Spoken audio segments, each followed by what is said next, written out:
Hey there, I'm Gina Jett. I teach makeup to trans women and to crossdressers, and I have a really cool trick for you.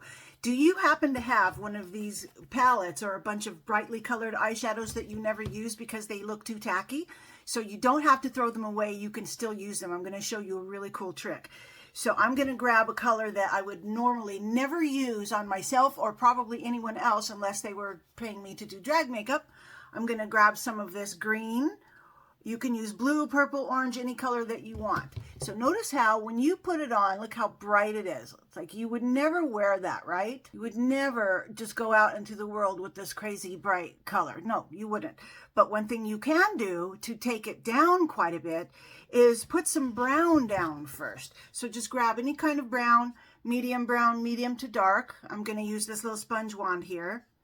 And I'm going to slap that down real quick. I'm not trying to blend it all perfect or make it all nice or anything. I'm just kind of providing sort of a little blanket of brown first. So this is called muting the color. So I'm putting down this brown, and then I'm going to come back and get that green again.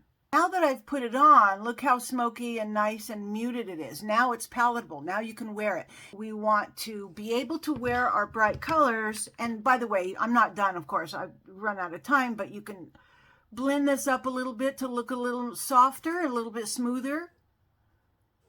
And there now you have a nice muted green that you can wear. So it works with pretty much all colors. So give it a try.